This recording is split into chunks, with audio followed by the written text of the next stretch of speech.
ശ്രീ സാബു കൊളോണിയയും ഞാനുമായിട്ടുള്ള ബന്ധം തുടങ്ങിയിട്ട് ഏകദേശം 18 വർഷമാകുന്നുണ്ട്. എൻ്റെ മിക്കവാറും എല്ലാ ചിത്രങ്ങളും എന്ന് തന്നെ പറയാം. അതായത് 1991 മുതൽ ഉള്ള എല്ലാ ചിത്രങ്ങളും സാബു ആയിരുന്നു പരസ്യകല.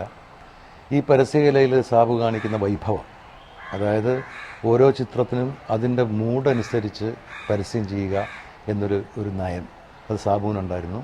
അങ്ങനെ സാബുവിൻ്റെ പരസ്യ തന്ത്രം കൊണ്ട് തന്നെ എൻ്റെ പല ചിത്രങ്ങളും വലിയ ഹിറ്റുകളായിട്ടുണ്ട്.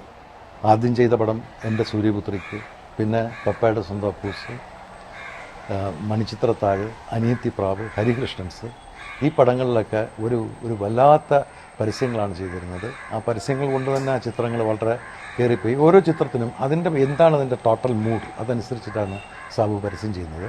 പക്ഷെ സാബുവിൽ ഞാൻ കണ്ടിരുന്ന ഏറ്റവും വലിയൊരു സംഗതി എന്തെന്ന് വെച്ച് കഴിഞ്ഞാൽ, ഈ കാലഘട്ടത്തിനനുസരിച്ച് മാറാൻ സാജുവിന് വലിയ താല്പര്യമായിരുന്നു. അങ്ങനെ കാലഘട്ടത്തിനനുസരിച്ച് ടെക്നോളജിയുടെ മുന്നേറ്റത്തിനനുസരിച്ച് സാബുവും മാറുന്നുണ്ടായിരുന്നു. അതിൻ്റെ ഏറ്റവും വലിയ ഉദാഹരണമാണ് Sabu colonia institute of design.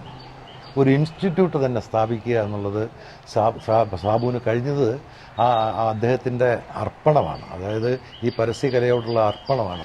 അതിൻ്റെ പോസിബിലിറ്റീസ് മനസ്സിലാക്കി തനിക്ക് പിന്നാലെ വരുന്നവർക്ക് ഒത്തിരി ഗുണങ്ങളുണ്ടാകട്ടെ എന്നുള്ള ഒരു നല്ല ഉദ്ദേശത്തോടു കൂടി സാബു കൊളോണിയ തുടങ്ങിയിരിക്കുന്ന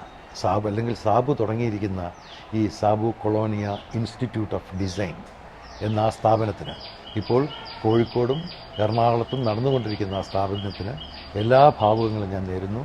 എല്ലാ ഐശ്വര്യങ്ങളും ഉണ്ടാകട്ടെ എന്ന് പ്രാർത്ഥിക്കുന്നു.